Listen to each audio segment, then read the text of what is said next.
Mass അച്ചീവേഴ്സിൻ്റെ പുതിയൊരു വീഡിയോയിലേക്ക് സ്വാഗതം. കേരള സർവകലാശാല ഡിഗ്രി അഡ്മിഷനുമായി ബന്ധപ്പെട്ട ലേറ്റസ്റ്റ് അപ്ഡേറ്റ് ആണ് ഈ ഒരു വീഡിയോയിൽ ഉൾപ്പെടുത്തുന്നത്. കേരള സർവകലാശാല ഡിഗ്രിയുടെ ട്രയൽ അലോട്ട്മെൻറ്റ് പബ്ലിഷ് ചെയ്തിരിക്കുകയാണ്. അപ്പോൾ ട്രയൽ അലോട്ട്മെൻറ്റ് ഒരുപാട് വിദ്യാർത്ഥികൾക്ക് വന്നു, അതുപോലെ തന്നെ ഒരുപാട് വിദ്യാർത്ഥികൾക്ക് വരാത്തതുണ്ട്.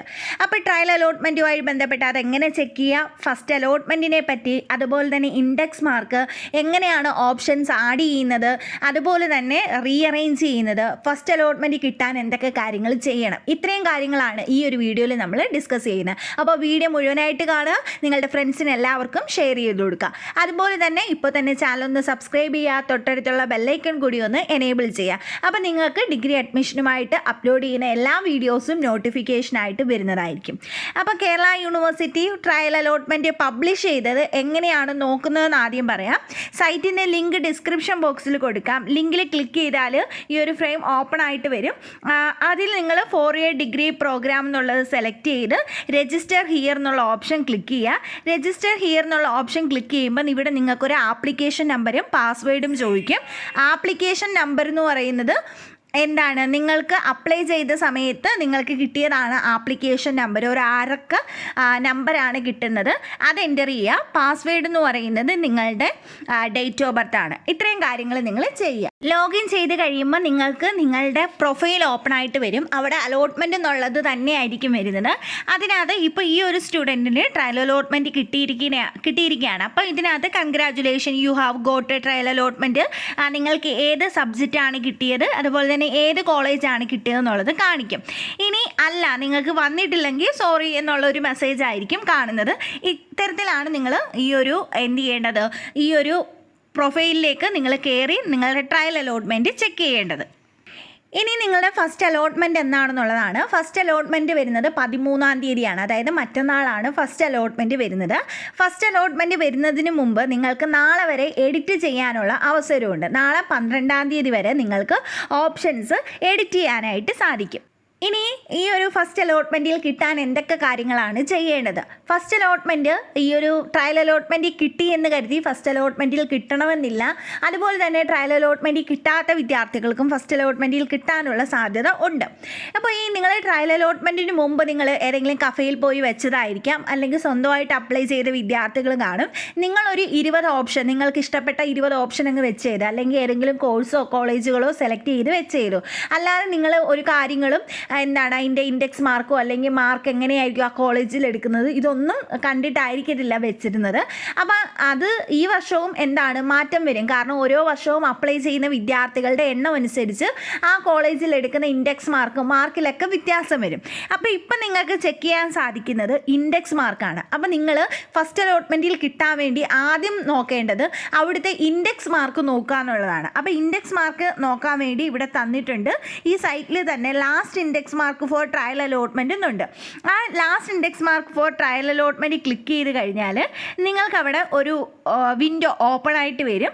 ഇവിടെ സെലക്ട് കോഴ്സ്, നിങ്ങൾക്ക് ഏത് കോഴ്സാണോ വേണ്ടത് ആ കോഴ്സ് നിങ്ങൾ സെലക്ട് ചെയ്യുക. നിങ്ങൾക്ക് ഏതിൻ്റെ ഇൻഡെക്സ് മാർക്കാണോ അറിയേണ്ടത് അത് നിങ്ങൾ സെലക്ട് ചെയ്യുക. ഇപ്പം ഞാനിവിടെ ബികോം ഫിനാൻസ് എന്നുള്ളത് സെലക്ട് ചെയ്യാണ്. ഗെറ്റ് ലാസ്റ്റ് ഇൻഡെക്സ് മാർക്ക് എന്നുള്ളത് സെലക്ട് ചെയ്തു. അപ്പോൾ എനിക്ക് ഓരോ കോളേജിലും എടുത്തിട്ടുള്ള വിദ്യാർത്ഥികളുടെ ലാസ്റ്റ് ഇൻഡെക്സ് മാർക്ക് അറിയാനായിട്ട് സാധിച്ചു. അതായത് ഇപ്പം ഞാൻ എക്സാമ്പിൾ പറഞ്ഞുതരാം. Government arts and science college TVPM 1390.4 മാർക്കുള്ള വിദ്യാർത്ഥിയാണ് ലാസ്റ്റ് എടുത്തിരിക്കുന്നത്. അതായത് ഇതിനു മുമ്പ് എത്ര വിദ്യാർത്ഥികളെ എടുത്തിട്ടുണ്ടെന്ന് നമുക്കറിയത്തില്ല. 1390, അതായത് ആ ഒരു കോളേജ് 10 വിദ്യാർത്ഥികളെ എടുത്തിട്ടുണ്ടെങ്കിൽ ആ 10ാമതെടുത്ത ജനറൽ കാറ്റഗറിയിലെ വിദ്യാർത്ഥിയുടെ മാർക്കാണ് 1390.4 എന്ന് പറയുന്നത്. ഇനി അവിടെ ഈഴവ കാറ്റഗറിയിൽ 1385 മാർക്കുള്ള വിദ്യാർത്ഥിയാണ് ലാസ്റ്റ് എടുത്തത്. അങ്ങനെ ഓരോ കാറ്റഗറിയിലുള്ള ഏത് മാർക്കുള്ള വിദ്യാർത്ഥിയാണ് ലാസ്റ്റ് എടുത്തതെന്നാണ് ഈ തന്നിരിക്കുന്നത്. അപ്പോൾ ഇതുപോലെ തന്നെ ഏത് കോഴ്സിൻ്റെ ആണ് എന്നൊക്കെ നിങ്ങൾക്ക് കാണാനായിട്ട് പറ്റും. അപ്പോൾ ഇവിടെ നിങ്ങൾ നോക്കുമ്പം ചില കോളേജുകളിൽ, അതായത് ഗവൺമെൻറ് കോളേജുകളിൽ മാത്രമേ നമുക്ക് ഈഴവ, മുസ്ലിം, LC, OBX, OBC BH ഇങ്ങനെ സെപ്പറേറ്റഡ് ആയിട്ട് റാങ്ക് ലിസ്റ്റ്, അതായത് ഈ ഇൻഡെക്സ് മാർക്ക് കാണാനായിട്ട് പറ്റും. ബാക്കി എല്ലാ കോളേജിലെയും ജനറൽ SC STയുടെ ഇൻഡെക്സ് മാർക്ക് മാത്രമേ തരൂ. അത് കുഴപ്പമില്ല, നിങ്ങൾ ബാക്കി ഈഴവ മുസ്ലിമൊക്കെ നിങ്ങൾ ആ ഒരു ജനറലിൻ്റെ കട്ട് ഓഫ് തന്നെ, ജനറലിൻ്റെ ഇൻഡെക്സ് മാർക്ക് തന്നെ ബേസ് ചെയ്തിട്ടായിരിക്കും. അതിൽ നിന്ന് വലിയ വ്യത്യാസങ്ങളൊന്നും വരാനായിട്ടില്ല. അപ്പം നിങ്ങൾ നോക്കേണ്ടതെന്ന് പറഞ്ഞാൽ നിങ്ങൾക്ക് ആഗ്രഹിക്കുന്ന കോളേജിൽ എത്രാമത്തെ ഇൻഡെക്സ് മാർക്കിനെയാണ് ലാസ്റ്റ് എടുത്തതെന്ന് നോക്കുക. അതും നിങ്ങളുടെ ഇൻഡെക്സ് മാർക്കും ഒന്ന് താരതമ്യപ്പെടുത്തി നോക്കുക. അപ്പോൾ അതിൻ്റെ അർത്ഥം അടുത്തൊരു അലോട്ട്മെൻറ്റിൽ കിട്ടാനുള്ള സാധ്യത ഉണ്ടോ എന്ന് നോക്കുക. ഇപ്പം എക്സാമ്പിൾ പറഞ്ഞാൽ government arts and science college TVPM 1390.4 അവിടുത്തെ ഇൻഡെക്സ് മാർക്ക്. അപ്പോൾ എൻ്റെ ഇൻഡെക്സ് മാർക്ക് എന്ന് പറയുന്നത് 1370 കരുതുക. അപ്പോൾ എനിക്ക് കിട്ടാനുള്ള സാധ്യതയുണ്ട്. കാരണം 1390 അവിടെ ലാസ്റ്റ് ട്രയൽ അലോട്ട്മെൻറ്റിൽ എടുത്തിരിക്കുന്നത്. അപ്പോൾ 1370 എനിക്ക് കിട്ടാനുള്ള സാധ്യത ഉണ്ട്. ഇങ്ങനെ നോക്കുക. അല്ലാതെ ഇപ്പോൾ 1370 അവിടുത്തെ index mark, last index mark വെച്ചിരിക്കുന്നത്, പക്ഷേ എനിക്ക് 1100 ഉള്ളൂ. വളരെ വ്യത്യാസമാണ്. അപ്പോൾ അങ്ങനത്തുള്ള കോളേജിൽ നമുക്ക് കിട്ടാനുള്ള സാധ്യത കുറവാണ്. ഇതിപ്പോൾ നമുക്ക് ഫസ്റ്റ് അലോട്ട്മെൻറ്റൂടെ കഴിഞ്ഞിട്ടേ കൃത്യമായിട്ട് പറയാൻ പറ്റൂ. കാരണം ഈ വീഡിയോ കാണുന്ന എല്ലാ വിദ്യാർത്ഥികളും എഡിറ്റ് ചെയ്യുന്നതായിരിക്കും. അതുപോലെ തന്നെ ഇതുപോലെ എഡിറ്റ് ചെയ്യാൻ എല്ലാ വിദ്യാർത്ഥികളും ശ്രമിക്കും. അപ്പോൾ അതുകൊണ്ട് തന്നെ ഈ ഇൻഡെക്സ് മാർക്കിലെല്ലാം ഫസ്റ്റ് അലോട്ട്മെൻറ്റിൽ വ്യത്യാസം വരും. എല്ലാ വിദ്യാർത്ഥികളും എഡിറ്റ് ചെയ്ത് അവനവന് കിട്ടാൻ ചാൻസ് ഉള്ള കോളേജുകൾ വെക്കാനുള്ള സാധ്യത വളരെ കൂടുതലായിരിക്കും. അതുകൊണ്ട് തന്നെ ഈ ഒരു ഇൻഡെക്സ് മാർക്കിലും ചേഞ്ച് വരും. അപ്പോൾ നിങ്ങളുടെ ഇൻഡെക്സ് മാർക്ക് നോക്കുക. ഓരോ സബ്ജക്റ്റിനെ നിങ്ങൾക്ക് വേറെ സബ്ജക്റ്റ് BA എക്കണോമിക്സ് സെലക്ട് ചെയ്യാം. അതിൻ്റെ ലാസ്റ്റ് ഇൻഡെക്സ് മാർക്ക് നിങ്ങൾക്ക് നോക്കാം.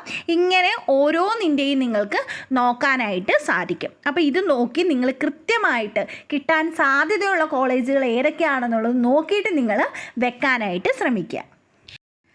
അതുപോലെ നിങ്ങളുടെ പ്രൊഫൈലിൽ നിങ്ങൾക്ക് ശ്രദ്ധിക്കാൻ പറ്റുന്ന മറ്റൊന്നാണ് റാങ്ക് ലിസ്റ്റ് എന്നുള്ളത്. അതായത് ഇൻഡെക്സ് മാർക്കിനോടൊപ്പം തന്നെ നിങ്ങൾ അപ്ലൈ ചെയ്ത കോളേജുകളിൽ നിങ്ങൾ എത്രാമത്തെ റാങ്കിലാണെന്ന് അറിയാനായിട്ട് സാധിക്കും. അപ്പോൾ അതിന് പ്രൊഫൈലിൽ റാങ്ക് ലിസ്റ്റ് എന്നുള്ളതുണ്ട്. ആ റാങ്ക് ലിസ്റ്റ് എന്നുള്ളത് സെലക്ട് ചെയ്യുക. എന്നിട്ട് സെലക്ട് കോളേജ് കൊടുക്കുക. നിങ്ങൾ കൊടുത്തിട്ടുള്ള ഏതെങ്കിലും കോളേജ് നോക്കുക. ആ കോളേജിൽ നിങ്ങൾ എത്രാമതാണെന്ന് നോക്കുക. സെലക്ട് കോഴ്സ്, ഇപ്പം ഞാനിവിടെ BCom അല്ലെങ്കിൽ BA എക്കണോമിക്സ് എടുക്കാമെന്ന് വെച്ചോ. കുമ്പളത്ത് ശങ്കുപിള്ള മെമ്മോറിയൽ കോളേജിലെ BA എക്കണോമിക്സ് ആണ് ഞാൻ എടുത്തിരിക്കുന്നത്. അവിടെ വ്യൂ റാങ്ക് ലിസ്റ്റ് നോക്കുമ്പോൾ അവിടെ അപ്ലൈ ചെയ്ത വിദ്യാർത്ഥികളുടെ എല്ലാം ലിസ്റ്റ് നിങ്ങൾക്ക് കാണാനായിട്ട് സാധിക്കും. ആ കോളേജിൽ അപ്ലൈ ചെയ്തിട്ടുള്ള എത്ര വിദ്യാർത്ഥികളുണ്ടോ ആ വിദ്യാർത്ഥികളുടെ എല്ലാം റാങ്ക് നിങ്ങൾക്ക് അറിയാനായിട്ട് സാധിക്കും. ഈ ഒരു കോളേജ് 834 പേരാണ് BA എക്കണോമിക്സിന് അപ്ലൈ ചെയ്തിരിക്കുന്നത്. ആ 834 വിദ്യാർത്ഥികളുടെയും ഇൻഡെക്സ് മാർക്ക് നിങ്ങൾക്ക് കാണാനായിട്ട് സാധിക്കും. അപ്പോൾ അത് നിങ്ങൾ നോക്കുക. അവരുടെ ഇൻഡെക്സ് മാർക്ക്, അതുപോലെ തന്നെ അവരുടെ റാങ്ക്, എത്രാമതാണ് അവരുടെ റാങ്ക്, ഇങ്ങനത്തുള്ള കാര്യങ്ങളെല്ലാം നിങ്ങൾക്ക് അറിയാനായിട്ട് സാധിക്കും. അപ്പം നിങ്ങളുടെ റാങ്ക്, നിങ്ങളിപ്പോൾ അപ്ലൈ ചെയ്യാത്തൊരു കോളേജ് ആണെങ്കിൽ പോലും, ഇപ്പം ഞാൻ ഈ ഒരു കോളേജിൽ അപ്ലൈ ചെയ്തിട്ടില്ലെന്ന് വെക്കുക. ഓക്കെ, ഈ ഒരു കോളേജിൽ അപ്ലൈ ചെയ്തിട്ടില്ല. അപ്പോൾ ഈ റാങ്ക് ലിസ്റ്റ് എൻ്റെ പേരുണ്ടാവണമെന്നില്ല. പക്ഷേ എനിക്ക് നോക്കാമല്ലോ ഞാൻ ഏത് റാങ്കിൻ്റെ അണ്ടറിൽ വരും, ഏത് റാങ്കിലായിരിക്കും വരുന്നത്. എൻ്റെ ഒരു ഇൻഡെക്സ് മാർക്ക് ഒരു 1300 ആണെന്ന് കരുതാം.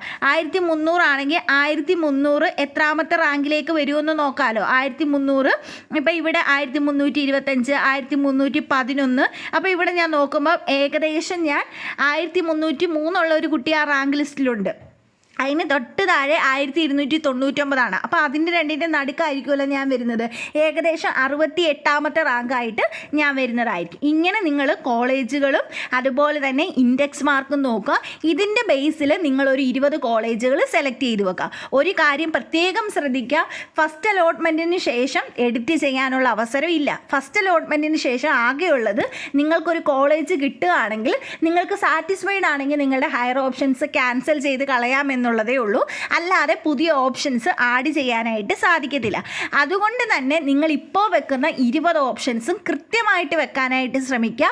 നിങ്ങൾ കൃത്യമായിട്ട് നിങ്ങൾക്ക് കിട്ടാൻ സാധ്യതയുള്ള കോളേജുകൾ മാത്രം സെലക്ട് ചെയ്യുക. പിന്നെ പ്രത്യേകം ശ്രദ്ധിക്കേണ്ടത്, നിങ്ങൾ വെക്കുന്നതിൻ്റെ ക്രമത്തിൽ തന്നെയായിരിക്കും അലോട്ട്മെൻറ്റ് വരുന്നത്.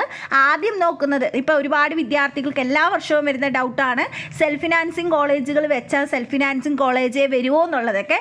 അങ്ങനെയല്ല, നിങ്ങൾ ഫസ്റ്റ് വെച്ച ഓപ്ഷൻസ് പരിഗണിക്കും. ആ ഫസ്റ്റ് വെച്ച ഓപ്ഷനിൽ കോളേജ് നിങ്ങൾക്ക് കിട്ടാനുള്ള സാധ്യത ഇല്ല എങ്കിൽ മാത്രമേ അടുത്ത കോളേജ് നോക്കത്തുള്ളൂ. സെക്കൻഡ് നോക്കും. സെക്കൻഡ് വെച്ചിരിക്കുന്ന കോളേജിൽ നിങ്ങൾക്ക് കിട്ടാനുള്ള മാർക്കില്ല എങ്കിൽ തേർഡ് നോക്കും. ഇങ്ങനെ 19 കോളേജ് നോക്കി 19 കോളേജിലും കിട്ടാനുള്ള മാർക്കില്ല എങ്കിൽ മാത്രമേ അവസാനം 20ാമത്തെ വെച്ച ഓപ്ഷൻ നിങ്ങൾക്ക് വരത്തുള്ളൂ. ഇനി 20 വെച്ച കോളേജിൽ നിങ്ങൾക്ക് കിട്ടാനുള്ള മാർക്കില്ലെങ്കിൽ ഫസ്റ്റ് അലോട്ട്മെൻറ്റ് നിങ്ങൾക്ക് വരത്തില്ല. ഇങ്ങനെയാണ്. അല്ലാതെ സെൽഫ് ഫിനാൻസിങ് കോളേജുകൾ വെക്കുന്നതുകൊണ്ട് ഒരിക്കലും സെൽഫ് ഫിനാൻസിങ് കോളേജ് ആദ്യം വരത്തില്ല. നിങ്ങൾ ആദ്യം വെക്കുന്ന ഓപ്ഷൻസേ ആദ്യം വരൂ.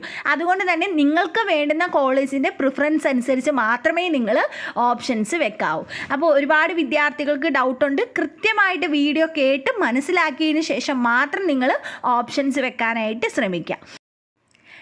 എഡിറ്റ് പ്രൊഫൈൽ ക്ലിക്ക് ചെയ്ത് കഴിയുമ്പം നമ്മൾ നേരത്തെ വീഡിയോ ചെയ്തതാണ് എങ്ങനെയാണ് എഡിറ്റ് ചെയ്യുന്നതെന്നുള്ളത്. ഇവിടെ എഡിറ്റ് ചെയ്യാനുള്ള ഡീറ്റെയിൽസ് വരും. അതിനകത്ത് ഓപ്ഷൻ ഡീറ്റെയിൽസ് എന്നുള്ളത് ക്ലിക്ക് ചെയ്യുക. അത് നിങ്ങൾ എഡിറ്റ് ചെയ്യുക. അതിൽ നിങ്ങൾക്ക് ഇപ്പോൾ കിട്ടിയ കോളേജ് നിങ്ങൾക്ക് റിമൂവ് ചെയ്ത് കളയണമെങ്കിൽ റിമൂവ് ചെയ്യാം. ഇതിനകത്ത് നിങ്ങൾക്കൊരു OTP നമ്പർ വരും. ആ OTP നമ്പർ എൻറ്റർ ചെയ്തിട്ട് വേണം നിങ്ങൾ സബ്മിറ്റ് കൊടുക്കുക. നിങ്ങൾക്കൊരു 4 അക്ക OTP നമ്പറാണ് വരുന്നത്. OTP നമ്പർ എൻ്റർ ചെയ്യുമ്പോൾ നിങ്ങൾക്ക് ഓപ്ഷൻസ് അറേഞ്ച് ചെയ്യാനുള്ള അവസരം വരും. ഇവിടെ നിങ്ങൾക്ക് ഓപ്ഷൻസ് അറേഞ്ച് ചെയ്യാനായിട്ട് പറ്റും. നിങ്ങൾക്ക് ഈ കൊടുത്തിട്ടുള്ള ഏതെങ്കിലും കോളേജുകൾ വേണമെങ്കിൽ അത് റിമൂവ് ചെയ്യാനായിട്ട് സാധിക്കും. ഇപ്പം ഞാനിവിടെ ശ്രീനാരായണ കോളേജ് ചെങ്ങന്നൂർ സെലക്ട് ചെയ്തിട്ട് റിമൂവ് ചെയ്യുകയാണ്. ഇനി ഏതെങ്കിലും കോളേജുകൾ റിമൂവ് ചെയ്യണമെങ്കിൽ റിമൂവ് ചെയ്യാം. ദെൻ നിങ്ങൾക്ക് വേണ്ടുന്ന കോളേജുകൾ കൊടുക്കാം. ഏതൊക്കെ കോളേജാണോ കൊടുക്കാൻ താല്പര്യമുള്ളത് ആ കോളേജ് എല്ലാം നിങ്ങൾക്ക് കൊടുക്കാം. നിങ്ങൾക്കിനി പുതിയ ഓപ്ഷൻസ് ആഡ് ചെയ്യണമെങ്കിൽ അത് നിങ്ങൾക്ക് ആഡ് ചെയ്യാം. നിങ്ങൾക്ക് ഏത് സബ്ജക്റ്റ് ആണോ വേണ്ടത് ആ സബ്ജക്റ്റ് നിങ്ങൾ സെലക്ട് ചെയ്ത് കൊടുക്കുക. ആ സബ്ജക്റ്റ് സെലക്ട് ചെയ്ത് കൊടുത്തതിന് ശേഷം ആ കോളേജ് നിങ്ങൾക്ക് സെലക്ട് ചെയ്യാം. ഇവിടെ ഇപ്പം ഞാൻ baby John memorial college select ചെയ്യാണ്. ദെൻ ആഡ് യുവർ ഓപ്ഷൻ എന്ന് കൊടുക്കുകയാണ്. ആഡ് യുവർ ഓപ്ഷൻ കഴിഞ്ഞിട്ട് നിങ്ങൾ സേവ് ആൻഡ് റീഫ്രഷ് എല്ലായ്പ്പോഴും ഒന്ന് കൊടുക്കുക.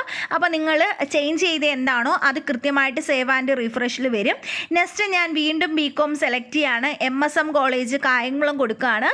ആഡ് യുവർ ഓപ്ഷൻ എന്നുള്ളത് കൊടുക്കുകയാണ്. വീണ്ടും MSM കോളേജ് കായംകുളം വന്നിട്ടുണ്ട്. നെക്സ്റ്റ് വീണ്ടും ഒരു കോളേജ് ഞാൻ സെലക്ട് ചെയ്യാണ്. കൊട്ടിയത്തുള്ള കോളേജ് ഞാൻ സെലക്ട് ചെയ്തു. ആഡ് യുവർ ഓപ്ഷൻ എന്നുള്ളത് കൊടുത്തു. ഇത്രയും കോളേജുകൾ മതി. എനിക്ക് ഇത്രയും കോളേജുകൾ മതി. അതുകൊണ്ട് ഞാൻ സേവ് ആൻഡ് റീഫ്രഷ് കൊടുക്കുക. അതിനുശേഷം സബ്മിറ്റ് ചെയ്യുക. സബ്മിറ്റ് ചെയ്ത് കഴിയുമ്പം ഞാൻ പുതുതായിട്ട് കൊടുത്ത ഓപ്ഷൻസ് എനിക്ക് കാണാനായിട്ട് സാധിക്കും. ഇവിടെ ഞാൻ പുതുതായിട്ട് കൊടുത്ത കോളേജുകളാണ് എൻ്റെ ഓപ്ഷനിൽ കാണാനായിട്ട് സാധിക്കുന്നത്. അപ്പോൾ ഇങ്ങനെയാണ് എഡിറ്റ് ചെയ്യുന്നത്. നിങ്ങൾക്ക് എന്തെങ്കിലും ഡൗട്ടുകളുണ്ടെങ്കിൽ ക്ലിയർ ചെയ്തതിന് ശേഷം മാത്രം എഡിറ്റ് ചെയ്യുക. കഫേയിൽ തന്നെ പോയി ചെയ്യണമെന്നില്ല. നിങ്ങളുടെ ഫോണിൽ, ഇപ്പം നമ്മൾ ഫോണിലാണ് ചെയ്ത് കാണിച്ചത്, ഫോണിൽ തന്നെ നിങ്ങൾക്ക് എഡിറ്റ് ചെയ്യാനായിട്ട് സാധിക്കാം. അപ്പോൾ എന്തെങ്കിലും ഡൗട്ടുകളുണ്ടെങ്കിൽ കമൻറ്റിലൂടെ ചോദിക്കാം. നെക്സ്റ്റ് ഒരു വീഡിയോയിൽ കാണാം. താങ്ക്